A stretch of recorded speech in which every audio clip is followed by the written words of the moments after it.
할렐루야. 오늘 수요일에 오신 여러분들을 주의 이름으로 환영합니다. 우리 앞뒤 옆 사람 한번 인사할까요? 곁에 계셔 주셔서 감사합니다. 또 뵙게 돼서 반갑습니다. 네.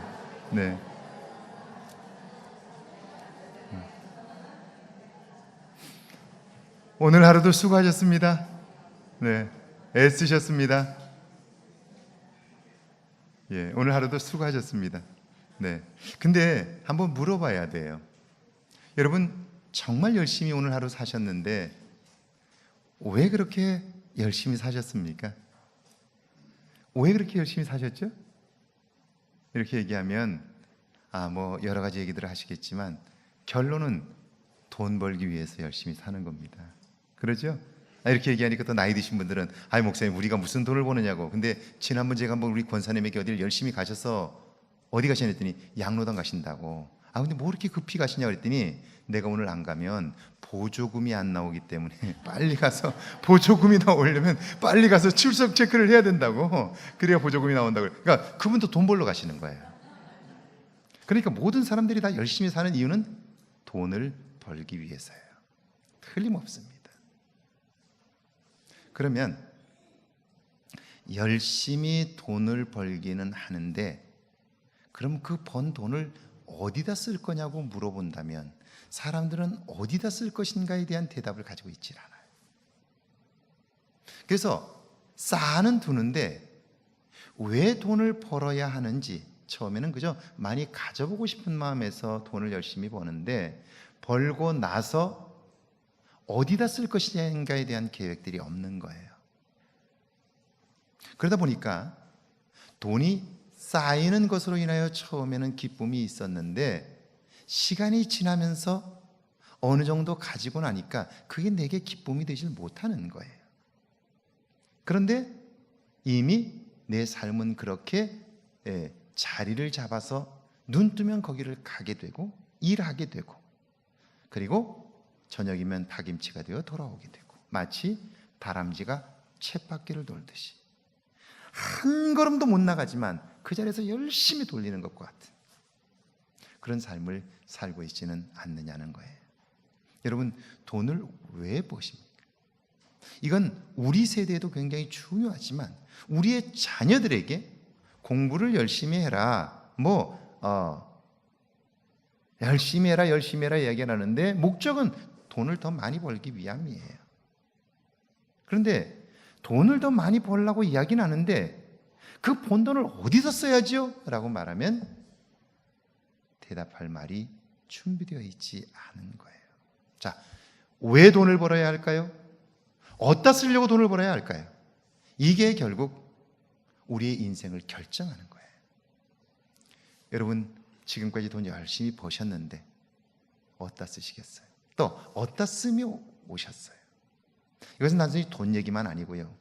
인생을 어떻게 살 것인가에 대해서 굉장히 중요한 질문이고 이것은 또 신앙생활에 있어서도 어떻게 신앙생활을 할 것인가에 대한 너무나 좋은 질문이 되는 거예요.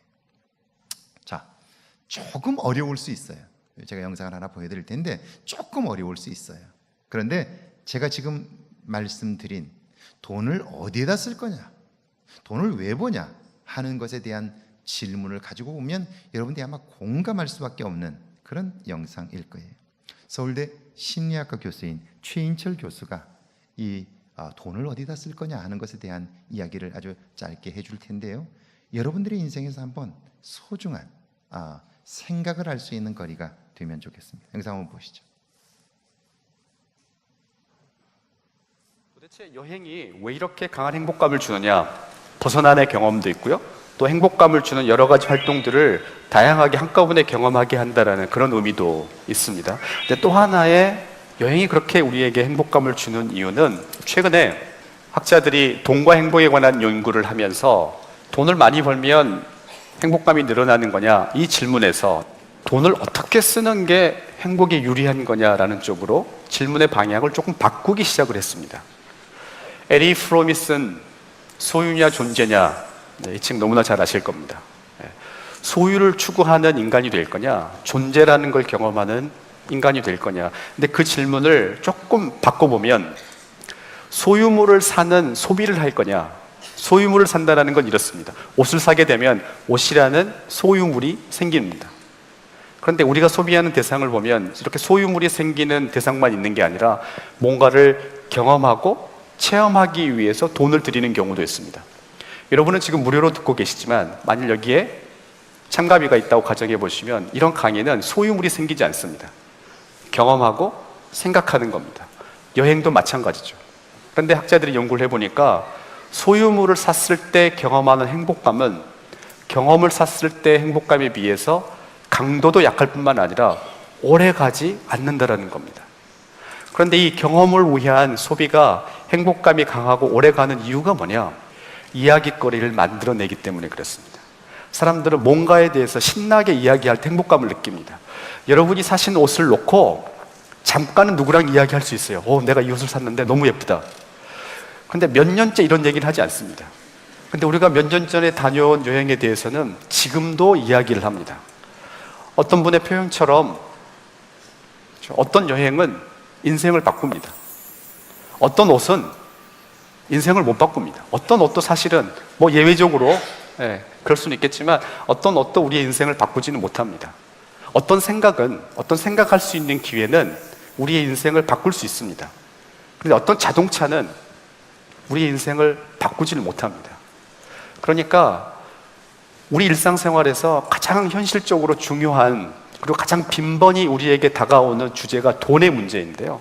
이 돈의 문제를 어떻게 해결할 거냐를 해결하지 않고 행복을 추구한다는 것은 사실 어려운 문제이죠. 그런데 그 한 가지의 대안이 뭐냐? 돈으로 경험을 살 필요가 있다는 겁니다. 영어로 이력서를 레주메라고도 하고요. 조금 고급스럽게는 커리큘럼 비타라는 표현을 씁니다. 그래서 줄여서 CV라고 하는데 우리가 우리의 이력서를 관리하기 위해서 사람들이 많은 노력을 합니다. 내가 어느 대학을 나왔고 어디에서 일한 경험이 있고. 그런데 어떻게 보면 우리는 우리 경험의 소위 CV를 가지고 있습니다. 어떤 사람은 그 경험의 이력서가 풍성합니다. 이런 걸 경험해봤고 이런 걸 체험해봤고. 근데 어떤 사람은 그 경험의 이력서가 너무 빈약한 겁니다. 행복은 우리 경험의 CV의 길이와 비례한다고 해도 과언이 아닙니다. 그러니까 돈을 벌어서 이제 어떻게 쓸 거냐? 이야깃거리를 만드는데 돈을 쓸 필요가 있습니다. 이야깃거리를 만들어낼 때 우리에게 행복감이 생기기 때문에 그렇습니다. 우리 자녀들에게 돈을 많이 벌려고 가르쳐야 됩니다. 우리가 덕을 보는 것도 있지만 자녀들이 돈을 많이 벌어서 너 이 돈을 가지고 이 세상에 존재하는 많은 것들을 경험하는 데 써라.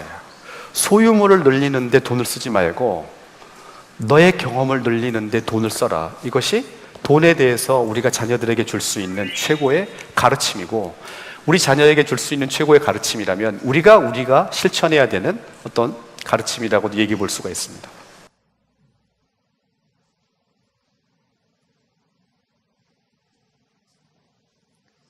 왜 돈을 버느냐라고 하는 질문에 대하여 경험을 사기 위해서 왜 경험을 사야 하느냐면 경험을 하는 것만이 우리의 삶을 행복하게 하기 위함인 것이죠. 그러니까 다양한 경험을 한다는 것은 우리의 인생을 풍요롭게 하는 거예요. 이렇게 생각해 보세요. 여러분들이 예전에 다녔던 그 여행을 한번 생각해 보세요. 그 여행을 언제든지 꺼내서 이야기를 할 때 여러분은 행복하다고 느끼는 거예요.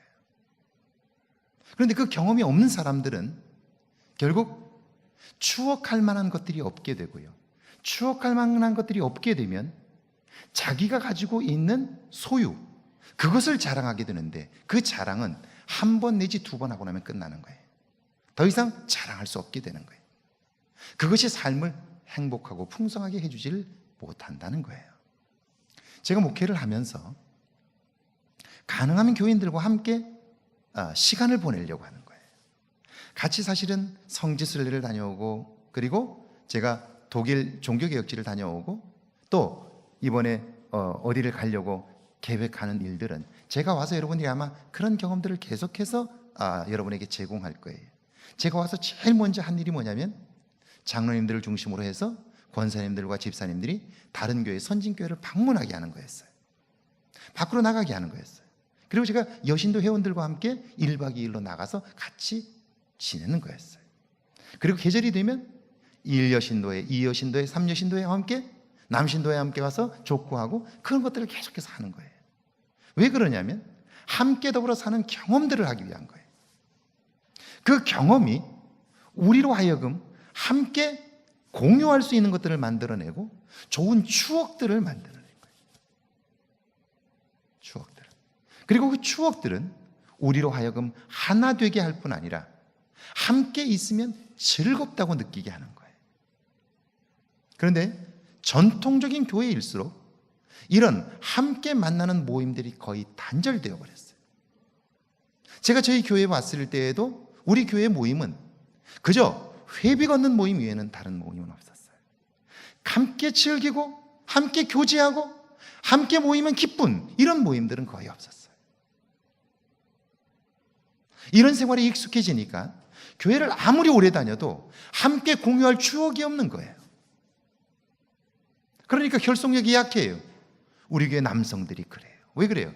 남자들이 함께 모이는 추억을 공유할 만한 사건들이 없었던 거예요. 그저 가서 밥을 한 끼 먹어도 함께 부딪히며 함께 저녁을 지내본 시간들이 없는 거예요.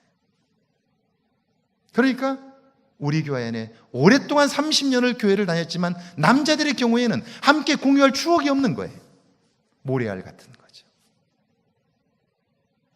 그러니까 교회 안에서 신앙을 중심으로 함께 추억을 만드는 일들은 너무너무 중요한 거죠. 예전에 어떻게 교회가 생명력이 있었을까? 그때를 한번 생각해 보세요.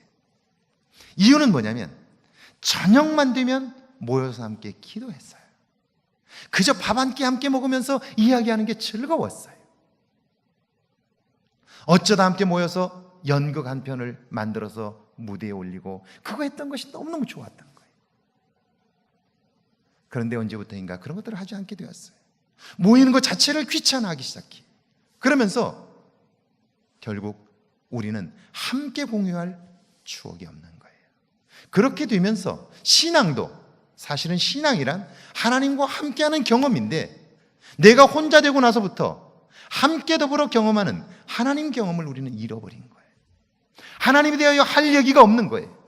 그저 머릿속에 알고 있는 지식, 이것은 나의 경험 속에서 확신되어 이야기가 될 때 이야기거리가 되고 다른 사람에게 감동을 시킬 수 있는데, 그런데 언제부터인가 하나님에 대한 추억이 없는 거예요. 눈물을 흘리며 말할 만한 하나님과의 추억이 없는 거예요. 그러니까 그저 머릿속으로 알고 있는 교리적인 것들을 가지고 이야기를 하니까 아무런 감동이 없는 거예요. 생명력이 없는 거예요. 자, 소유를 가지고 자랑할 거냐?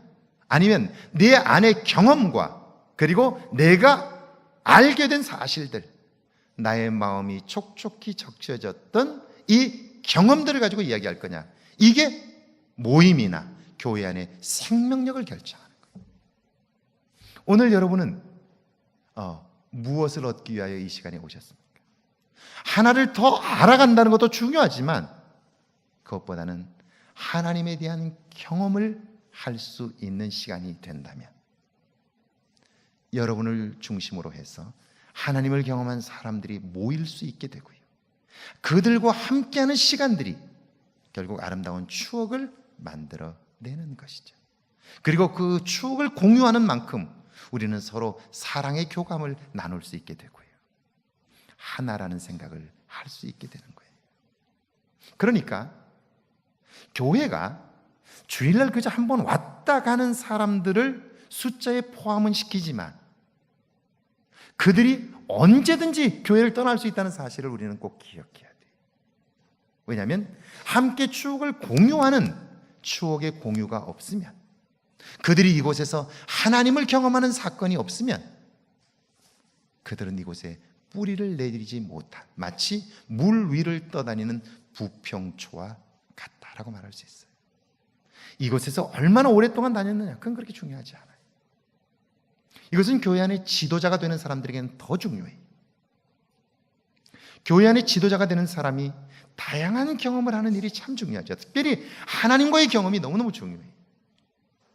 하나님에 대한 다양한 경험들이 없는 사람들이 교회의 지도자가 되면 내가 하나님에 대하여 아는 것이 없기 때문에 배우려고 하는 것이 아니라 내가 알지 못하는 것, 내가 경험하지 못하는 한 가지를 확신함으로써, 그리고 맹목적으로 그걸 의지함으로써 자기의 의로움만 나타나게 되고요, 자기 주장만 하게 되는 거예요.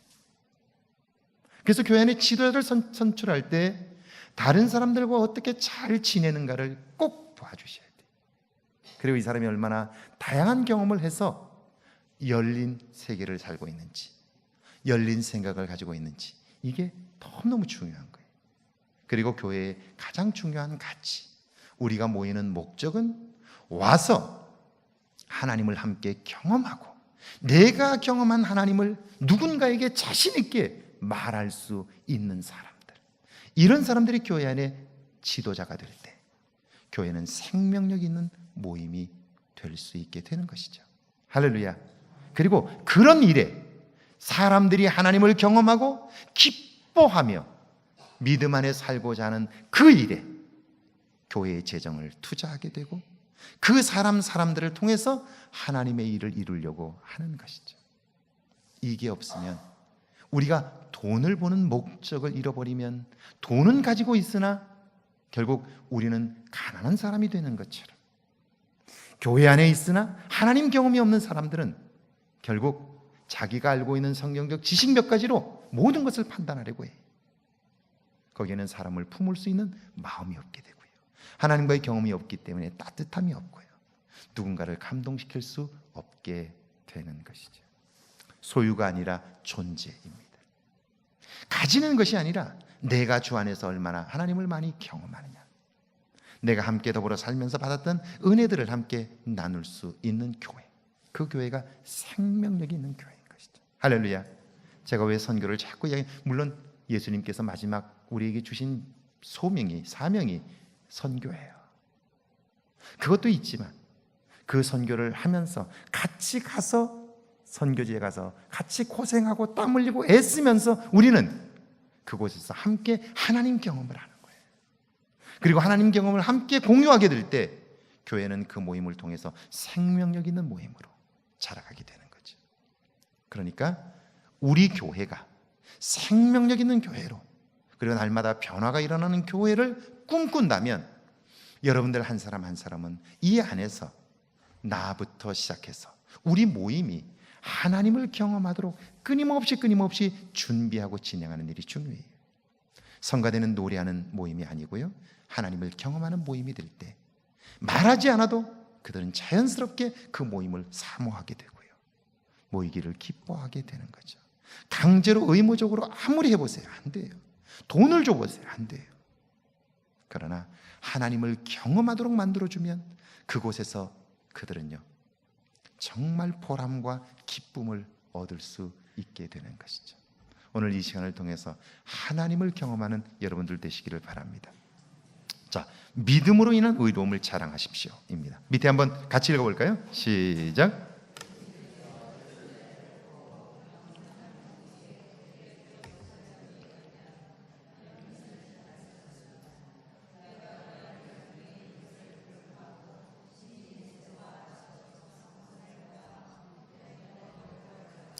일반적으로 그들은 귀하가 계획하는 새 단체의 간부 사원으로는 자격 미달입니다.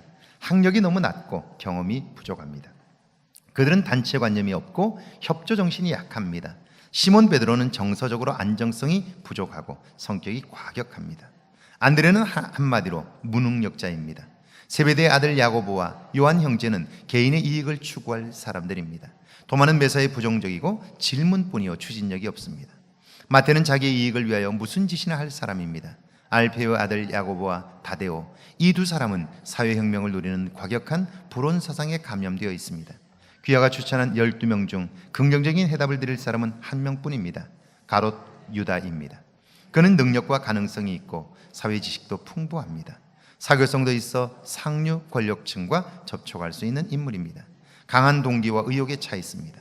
예수님께 쓰임받은 사람들은 하나같이 부족한 사람들입니다. 그러나 그들에게는 믿음이, 여러분, 그 믿음이 도대체 어디서 온 걸까요?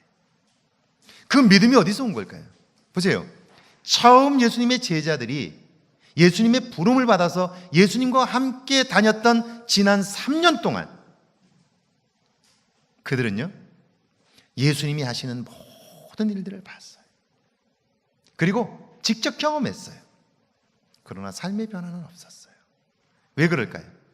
예수님을 경험했지만, 그러나 그 경험이 그들의 삶을 바꿀 정도가 되지 않았던 것이죠. 그런데 그들이 예수님을 경험했지만 결국 그 경험이 그들의 삶을 바꿀 수 없었는데, 그런데 부활하신 그리스도를 만난 이후에 그들은 달라졌어요. 완전히 달라졌어요. 어느 정도로 달라졌냐면 말씀을 귓등으로 들었던 그들이었어요. 그런데 예루살렘을 떠나지 말고 아버지께서 너에게 약속하신 것을 받기까지 너희는 이 성에 머물라 하는 말씀을 순종할 정도로 그들은요, 부활하신 그리스도를 만난 이후에 그 예수님을 경험하게 된 거예요. 그리고 그 정도의 변화가 일어난 거예요. 그리고 그들은 마가의 다락방에서 기도하게 되었고, 기도하게 되자 성령이 임하심으로써 그들은요, 이제는 이전과는 완전히 다른 예수님을 경험하게 돼요. 존재가 달라지는 경험. 그러니까 지난 3년의 경험이 있었기 때문에 예루살렘을 떠나지 말라고 하는 그 말씀에 순종할 수 있었고, 순종했더니 성령을 경험하는 사건이 있었던 거예요. 부활하신 예수님을 경험하는 놀라운 사건이 있었던 거죠. 그리고 나서 그들은 자기들이 지난 3년을 돌이켜봅니다. 예수님과 함께했던 경험을 돌이켜보니까요, 그분의 삶은 두 가지로 요약이 되는 거예요. 하나는 고난이고요, 하나는 부활이에요. 고난은 그분이 당한 이 땅에서의 삶을 설명하는 것인데, 그들은 성령을 받은 이후에 왜 예수님께서 고난을 받으셨는가를 깊이 생각하게 돼요. 그리고 지난 3년 동안의 시간들 속에서 그들이 경험했던 것은, 전에는 그저 예수님이 잘못해서 그런 일이 있을 수 있다고 생각했고요, 예수님이 내 생각하고는 다르기 때문에 그랬다고 생각했는데, 그게 아니라 예수님의 고난은 나같이 실패할 수밖에 없고 죄를 범할 수밖에 없고 부인할 수밖에 없는 죄로 말미암아 멸망당할 수밖에 없는 나를 대신하여 죄값을 치르셨다는 걸 알게 된 거예요. 그대로 끝난 것이 아니라 하나님께서 그분을 살리셔서 부활하게 하셔서 오늘 나의 주와 구원자가 되게 하셨다, 이걸 경험하게 되었던 거죠. 그러니까 그들은 이걸 경험하고 나니까 그분이 나의 오늘의 주인이요 나의 구원자라는 사실을 경험적으로 알게 되자 이제는 그분과 함께했던 시간들이 모두 다 이야기거리들이 되는 거예요. 예수님 경험이 그들로 하여금 존재를 바꿔놓는 거죠. 그리고는 누구를 만나든지 예수님과 함께했던 그 이야기들을 하게 되는 거예요. 그리고 그분이 나를 위하여 생명을 주셨기에 이제는 내 생명을 그분에게 드려도 아깝지 않다고 그들은 경험적으로 그 사실을 알게 되었던 거죠. 그러니까 보세요, 제자들은 그 이후의 삶은요, 예수님에 관한 이야기로 그들의 인생 전체를 보내잖아요. 그리고 마지막에 제자들은 자기의 생명을, 나를 위하여 생명을 주신 그분을 위하여 자기 생명을 내어놓잖아요. 이게 어떻게 가능했을까요? 그것은 예수님과의 경험 때문이라는 거예요. 제가 CBS에서 그 취재한 우리 박모세라고 하는 한 아이의 간증과 그 어머니의 간증을 제가 한번 조만간에 한번 보여드리도록 하겠습니다. 이 어머니가 아이를 임신했는데 아이가 움직이질 않아요. 배도 잘 부르지 않고 움직이질 않아요. 그래서 병원에 갔더니 의사가 어렵게 임신을 했는데 이 아이는 태어나기 어렵겠다고. 그리고 이 아이 때문에 산모도 위험할 수 있다고. 그러니까 이 아이는 낙태해야 된다고 그래요. 그래서 무슨 얘기입니까? 그랬더니 아이의 뒤에 두개골이 없어요. 두개골 뼈가 없는 거예요. 그래서 뇌가 흐르는 거예요. 바깥으로 노출되어 있는 거예요. 그러니까 이 아이는 살 수가 없는 거죠. 의사가 말합니다. 단언컨대 이 아이가 살 수 있는 가능성은 1%도 안 됩니다. 충격적이죠. 아이를 어렵게 임신했는데, 그런데 그 아이가 두개골이 없는 거예요.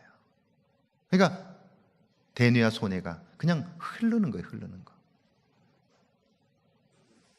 이 아이를 낳다가 잘못하면 산모가 죽습니다. 그래요. 여러분 같으면 어떻게 하시겠어요? 그런데 이 엄마가 이렇게 얘기합니다. 의사 선생님, 이 아이가 살 수 있는 가능성이 1%도 안 됩니까? 예, 1%도 안 됩니다. 그러자 이렇게 얘기를 해요. 그러면 이 아이가 정상적으로 태어나서 산다면, 그러면 이건 하나님이 하신 일이 분명하겠네요. 그렇게 얘기해요. 의사는 1%도 가능성이 없다고 말하니까, 그럼 이 아이가 정상적으로 태어나서 살 수 있다면 그럼 하나님이 하신 일이 분명하겠네요. 의사가 할 말을 잃습니다. 그리고는 그 아이를 출산합니다. 그 아이는 여러 번의 수술을 거쳐서 결국 살게 되었고요. 여러 가지들이 겹쳤지만 그러나 지금 살게 되었고요. 그 아이는 지금 장애를 가졌지만 찬양으로 하나님께 영광을 돌리는 성악가로 활동을 하고 있어요. 보세요. 자, 여러분이 그 아이의 엄마라고 했을 때, 의사가 살지 못한다라고 말했을 때, 그때 의사의 말을 들을 거냐, 아니면 믿음으로 반응할 거냐, 이 차이가 뭘까요? 그 차이가 뭘까요? 그 차이는 내가 경험한 하나님에 대한 경험이 결정적인 영향을 미치는 거예요. 하나님과 함께했던 경험이 없다면 의사의 말을 따를 수밖에 없어요. 왜요? 내가 의지할 게 없기 때문에. 그런데 내가 지금까지 살면서 경험한 하나님, 그분은 불가능이 없는 분이셔요. 못할 것이 없는 분이셔요. 성경에 쓰여 있는 말씀이 아니라 이 말씀에 쓰여 있는 말씀을 내가 경험하고 보니까 하나님은 못할 것이 없는 분이에요. 내가 이미 그걸 경험했어요. 그러면 어때요? 그러면 의사가 무엇라고 말하든지 나는 하나님을 믿는 믿음으로 믿음의 말을 할 수 있는 거죠. 하나님에 대한 경험이 이처럼 놀라운 결과를 가져오는 거예요. 그럼 우리는 여기서 한 가지만 생각해보고 넘어가야 돼요. 지금까지 내 삶에 하나님의 결정적인 사건이 없었다면 그것은 하나님이 능력이 모자라서 그랬을까요? 아니면 우리의 하나님 경험이 부족했기 때문에 그럴까요? 여러분은 여러분의 자녀들이 매일매일 힘겹게 살아가고 있는데 내가 그를 도와주면 그가 가볍게 살 수 있는데 그걸 보면서 그냥 지켜만 보시겠습니까? 아니면 힘겨워하는 자식들의 어깨에 무거운 짐을 하나라도 들어주시겠습니까? 하나님은 내가 너희와 함께 하겠다. 내가 너희를 쉬게 하겠다. 너희를 도와주겠다 말씀해요. 예수님께서 수고하고 무거운 짐 진 자라 다 내게로 오라. 내가 너희를 쉬게 하리라. 이렇게 말씀하시지만 오늘 우리는 무거운 짐을 지고 가고 있어요. 우리는 그분을 믿고 있는데 왜 그분은 지켜만 보시는 걸까요? 한두 해가 아니고 지금까지 수십 년 동안 왜 그분은 내가 이렇게 힘든데 지켜만 보고 있을까요? 아무 일도 하지 않았던 걸까요? 아니면 내가 하나님과의 경험이 없기 때문에 하나님은 내게 말씀하시지만 나는 믿음으로 하나님이 원하시는 일을 이루어 본 적이 없는 걸까요? 여러분, 경험은 이렇게 중요한 거예요. 그러니까 신실한 믿음의 사람은 내게 있는 물질이나 내게 있는 시간이나 내게 있는 그 무엇이나 이걸 어디다 쓰느냐면 하나님과 함께하는 경험을 하는 데 쓰는 거예요. 여기 우리 권사님 몇 분들이 계세요. 중복에도 지난 주간에도 만나서 함께 이야기했던 것 중에 하나가 뭐냐면, 목사님, 젊은 시절에는 애 들차 없고 양손에다 애 들고 다니면서도 기도했습니다. 그 경험이 있었던 거예요. 그렇게 힘들게 하면서도 기도하러 쫓아다니고 부흥회마다 쫓아다니고 그러면서 은혜를 받았어요. 그러니까 그 힘든 삶을 힘든 줄 모르고 살았던 거예요. 그런데 언제부터인가 하나님 경험하는 일들이 뜸해지기 시작하면서요, 삶이 힘들어지기 시작한 거예요. 버거워지기 시작한 거예요.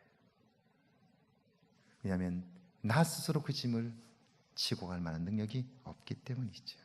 자, 여기 한번 보십시오. 1번입니다. 빌립보서 3장 1절을 한번 같이 읽어볼게요. 1절 함께 읽습니다. 시작.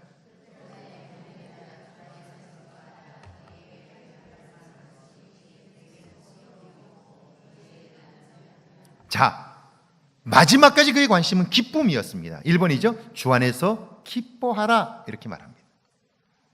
이 말을 하면 사람들은 이렇게 생각해요. 아니, 기뻐할 일이 있어야지. 내가 살아보지만, 열심히 살아보지만 기뻐할 일이 있어야 기뻐하지, 이렇게 얘기를 해요. 근데요, 이 기뻐하라는 말이 무슨 말인 줄 아세요? 이 기뻐하라는 단어가 카이로라고 하는 단어예요. 카이로라는 단어는 무슨 뜻이냐면, 세상에서 구원에 대한 기대, 구원을 이루시는 하나님에 대한 기대감으로 기뻐하라, 이런 말이에요. 내가 뭘 얻어서 주는 기쁨이 아니고요, 하나님이 내 삶 속에 행하실 구원에 대한 기대감으로 인한 기쁨이에요. 이런 겁니다. 이런 겁니다.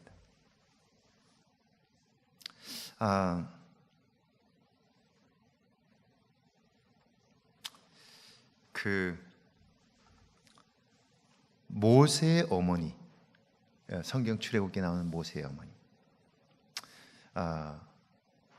애굽에 있는 히브리인들이 자식을 많이 낳게 되니까 숫자가 많아진 거예요. 그래서 애굽 왕은 사내 아이를 낳으면 죽이라고 그랬어요. 근데 여러분, 어느 엄마가, 어느 부모가 왕이 죽이라 한다고 자식을 그렇게 쉽게 죽일 수 있겠어요? 그러니까 모세의 어머니 요게벳도 자식을 낳아서 숨긴 거죠. 숨겼는데, 그런데 이 아이가 점점 무럭무럭 자라니까요, 한 3개월쯤 지나니까 울음소리가 커지잖아요. 울음소리가 밖에 나가는 거예요. 우리 차지영 목사님 안 계신가요? 이번에 AI가 와가지고 닭을 정부에서 다 내놓으라고, 가져가겠다고 그런 거예요. 그래가지고 살아있는 닭을 와서 다 가져가는데 너무 아깝잖아. 여기. 그래가지고 그 닭을, 나는 내 손으로는 내 자식 같은 녀석들이니까 못 주니까 당신들이 와서 가져가라 그러니까 가져간 거예요. 가져가는데 이 사람들도 미안하니까 그 한 마리 정도 남겨둘 거냐고. 그래서 한 마리 가지고 뭐 하냐고. 그래도 2마리는 남겨줘야지, 3마리는 남겨줘야지. 그래서 3마리를 남겨주고 갔대요.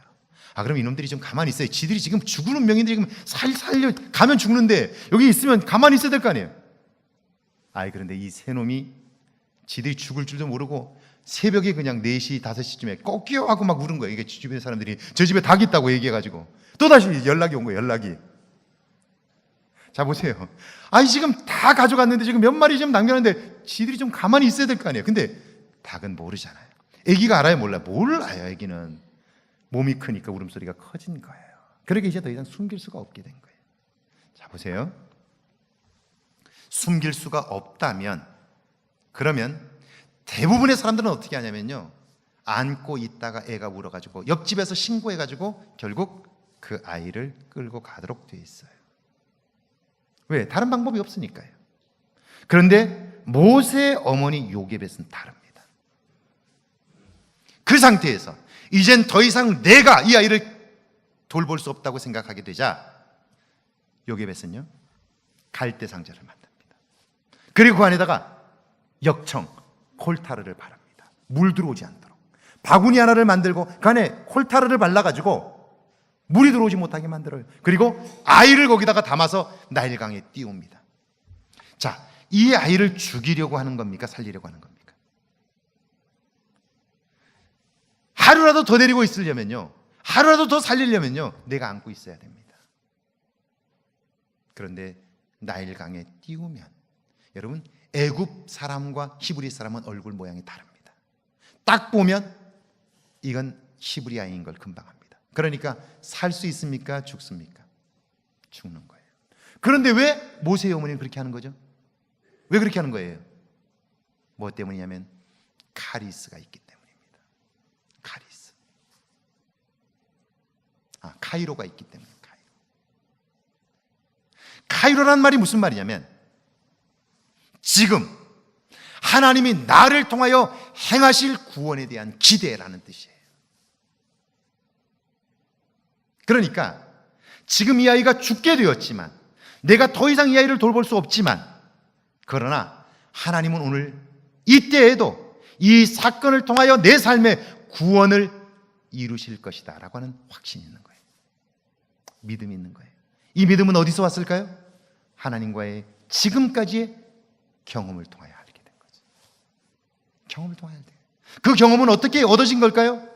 그는 평상시에 하나님에게 시간을 바쳤고 물질을 바쳤고 정성을 바쳤던 거죠. 하나님과 교제하는 일, 하나님을 경험하는 일에 시간을 바쳤던 거예요. 자, 보세요. 주일날 그저 교회 한번 오는 것이 내 신앙생활의 전부라고 생각하는 사람이 하나님과의 경험을 가질 수 있을까요? 이 경험이 없는 사람이 내 삶 속에서 위기를 만나면 하나님께 기도할 수 있을까요? 하나님께 맡길 수 있을까요? 없는 거예요.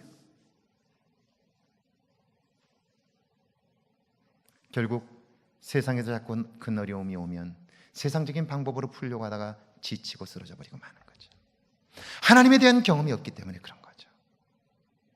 왜 돈을 버느냐고 묻는다면, 나는 돈을 벌어서 인생의 소중한 경험을 사기 위함이다, 이렇게 믿고 살아가는 사람은 그의 삶이 풍성해져요. 왜? 그 경험을 통하여 행복감을 느끼기 때문에 그래요. 행복감을 느끼기 때문에 그래요. 신앙 안에서 성숙한 사람은 어떤 사람들이에요? 평상시에 그에게 주어진 시간과 물질과 그 모든 재능과 모든 것들을 다 하나님을 경험하는 곳에 쓰는 거예요. 그러면 어때요? 하나님을 경험한 만큼 내 세계는 넓어져요. 어떻게 해요? 어떤 문제를 만나도 그때 행하실 하나님의 구원을 기대하기 때문이에요. 구원을 기대하기 때문에. 이게 카이로예요. 카이로. 요셉의 세계는 이 카이로가 있었던 거예요. 그러니까 갈대 상자에다 아이를 담아 나일강에 띄우는 거예요. 띄우는 거예요. 사람들이 볼 때는 바보 같은 짓이죠. 아이를 죽이는 일 같죠. 그러나 그에게는 하나님 경험이 있는 거예요. 하나님 경험. 하나님 경험. 그리고 보세요. 사람들이 볼 때는 그 바보 같은 짓이라고, 왜 저런 멍청한 짓을 하느냐고 말하겠지만, 그러나 얼마 가지 않아서 그 죽을 것 같았던 그 자식을 다시 가슴에 안잖아요. 요게벳이. 그리고 자기 젖을 먹이잖아요. 이게 뭐죠? 이게 구원 아닙니까? 구원. 그 구원은 어떻게 가능했어요? 믿음을 통해서. 그 믿음은 어떻게 가능했어요? 하나님에 대한 경험. 언제적 하나님에 대한 경험? 평상시에 하나님에 대한 경험. 제가 그래서 분명하게 얘기를 하는 거예요. 우리 교회가 앞으로 100년의 역사 속에서 우리 후배들이 100주년 기념 예배를 드리면서 역사를 평가하면서 아마 100년사를 쓰겠죠. 그때 우리 교회가 오늘 이처럼 생명력 있는 교회로 바뀌게 된 것은 69주년, 70년을 맞았던 우리의 신앙의 선배들이 우리가 처음 가졌던 하나님 경험, 초창기 교회를 세우면서 정말 이 창고를 헐고 창고를 이 안에 있는 물건들을 드러내고 먼지가 쌓인 이곳을 다 닦고 그리고 이곳에서 감격하며 예배를 드렸던 신앙의 선배들의 그 열정, 하나님에 대한 경험을 가지고 살았던 그 열정이 10년, 20년, 30년은 뜨겁고 좋았는데 40년, 50년, 60년이 가면서 식어져 버렸고, 그런데 69주년, 70년을 살았던 우리의 선배들이 이걸 깨닫고 다시 한번 처음 신앙의 열정, 하나님에 대한 경험을 회복하게 되므로 100년을 맞은 우리 교회에 새로운 전기가 마련되었다.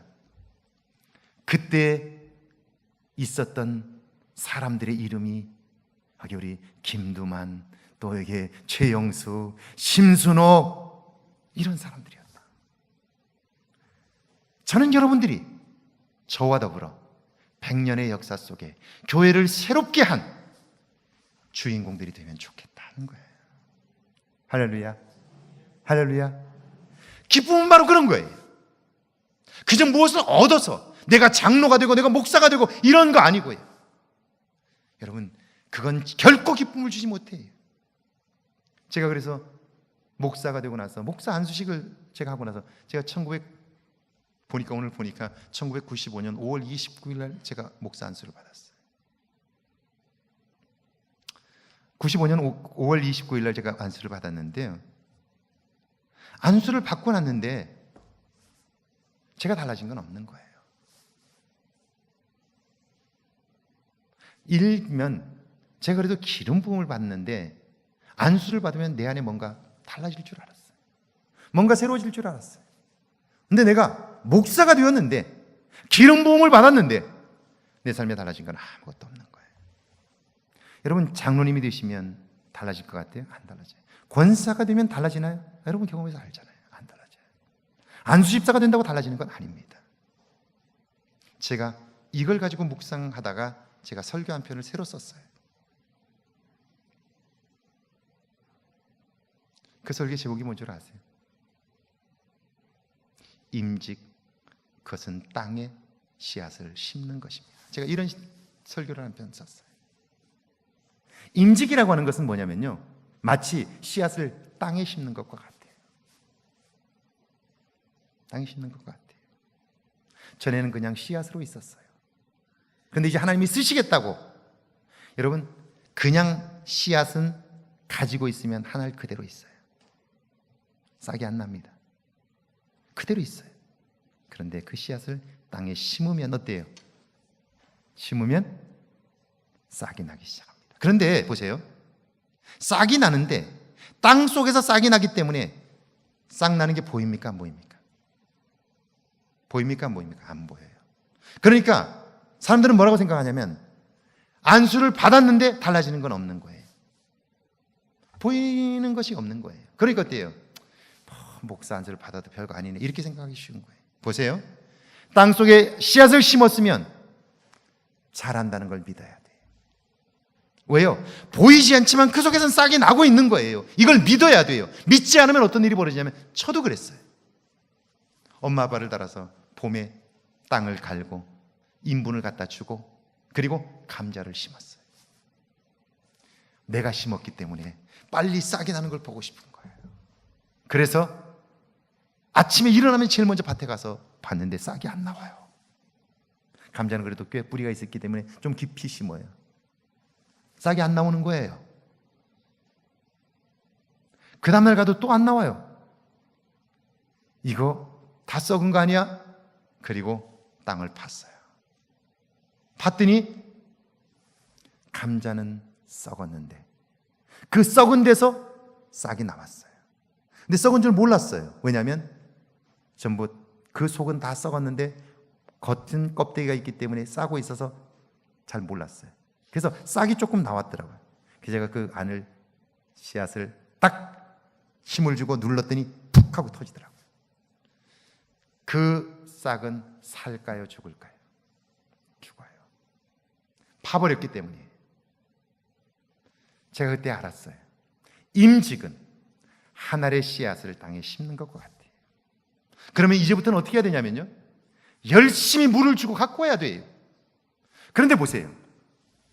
지금까지 교회는 안수집사로, 권사로, 장로로, 목사로 임직을 하고 나서요, 이제 가꾸도록 도와줘야 돼요. 사역지를 줘야 되고요, 열심히 헌신하도록 해줘야 돼요. 거기에 열심을 다해서 헌신하도록, 하나님과의 경험을 하도록 해줘야 돼요. 그런데 임직식이 끝나고 나면 빠이빠이예요.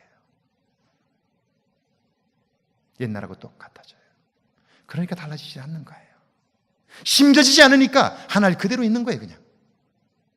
그리고 뭐라 그러냐면, 권사가 돼도 별거 없네, 이렇게 얘기하는 거예요. 장로가 돼도 별거 없네, 그러는 거예요. 그러면 그걸로 끝나지 않아요. 달라지지 않는다는 확신을 가지고 살기 때문에요. 신앙생활도 별거 없네 그렇게 생각하는 거예요. 좀 더 발전하면 하나님도 별거 아니네 이렇게 생각하는 거예요. 그렇지 않아요. 그렇지 않아요. 그렇지 않아요. 제가 아는 우리 장로님 한 분이 계세요. 건축 설계사를 하고 있습니다. 서울시에 그 유명한 건물들 몇 채를 그분이 설계하셨어요. 서울시 건축 대상을 몇 번 받으셨어요. 엄청 바쁜 분입니다. 잠잘 시간이 없는 분이에요. 잠잘 시간이 없는 분이에요. 그런데 제가 그분을 만나서 정말 감동을 했어요. 제가 있던 한신교회 제가 있을 때 저희 교회가 분당의 한신교회를 건축을 했어요. 목사님이 분당 한신교회 건축을 하면서 설계를 장로님에게 맡기려고 하니까 장로님이 이렇게 말씀하시더라고요. 목사님, 제가 설계하는 사람입니다만은 분당 한신교회 설계는 다른 분에게 맡기십시오. 그러면서 이렇게 얘기해요. 설계 비용은 제가 헌금하겠습니다. 설계 비용 굉장히 비쌉니다. 건축비에 아마 100분의 1인가 그래요. 굉장히 많습니다. 설계 비용이 굉장히 비싸요. 아마 몇 억 내야 될 거예요. 근데 자기가 내겠다는 거예요. 근데 목사님이 웃으면서 진장로님, 그게 무슨 소리냐고. 장로님이 전문가인데, 장로님이 계신데 누구한테 맡기겠냐고. 장로님이 하시라고. 그랬더니 신장로님이 두 번 말하지 않고 알겠습니다 그러세요. 근데 지금은 돌아가셨지만 이준표 목사님이 굉장히 예민한 분이에요. 집에서 주무시다가도 벌떡 깨서 무슨 생각이 나면 교회로 그냥 달려오셔요. 기도하면서 생각이 나면 또 성질이 급해가지고요 못 참으셔요. 그러니까 설계를 맡겨놓고 나서 그걸 가지고 기도하다가 생각나면 새벽 2시에도 전화하고요, 새벽 3시에도 전화하고요, 11시에도 전화하고요. 전화를 수시로 하는 거예요.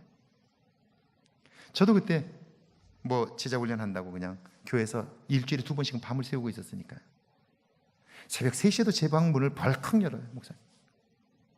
한 번은 제가 한 새벽 2시쯤에 뭘 하고 있는데 누가 노크를 똑똑해요. 새벽 2시에 누가 녹화할 사람이 없어서 누구세요? 그랬더니 진장로님이 목사님 불러갖고 온 거예요. 그래서 목사님 아직도 안 들어갔냐고 그래서 제가 바빠서 뭘 하고 있다고 그랬더니 제가 깜짝 놀라서 무슨 일이냐고 그랬더니 목사님 불러서 왔다고 그래요. 그래서 잠깐 들어와 보라고 그랬더니 진장로님 들어오셨어요. 그래서 제가 미안해서 제가 그랬어요. 장로님, 이 목사님 왜 그런데요? 이렇게 피곤한 분을 왜 이렇게 자꾸 불러대냐고. 제가 미안해서 그렇게 얘기했는데 진장로님이 반색을 하면서 이렇게 말씀하시더라고요.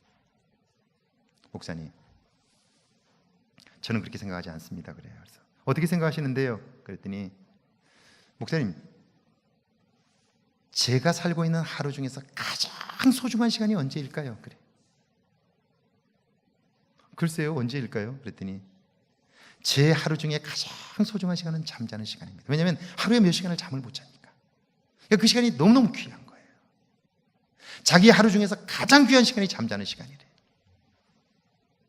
그래서 그러니까요. 그러니까 그 잠자는 시간을 자꾸 불러대면 어떡하냐고 그랬더니 진짜로 이렇게 얘기하세요. 그 소중한 시간을 하나님이 달라고 말씀하시는데 내가 그 소중한 시간을 하나님께 드릴 수 있으니까 얼마나 감사하냐고. 그걸 달라고 하시는 목사님이 얼마나 고맙냐고 그렇게 얘기하세요.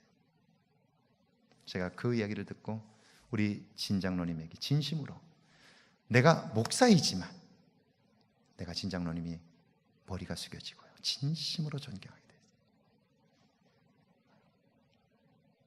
지금도 진장로님에 대한 존경하는 마음은요 요만큼도 변하지 않았어요. 여러분, 이게 어떻게 가능할까요? 진장로님이 하나님과 함께 했던 경험들이 많은 거예요. 내 인생에서 내 사업장보다, 내 가정보다, 내 일보다, 심지어는 내 생명보다도 하나님이 더 소중하다. 그걸 아시는 거예요. 그러니까 우리 진영훈 장로님을 하나님이 사용하시는 거예요. 그분이 이런 얘기를 하셔요. 목사님, 저는 서울대를 나온 사람이 아닙니다.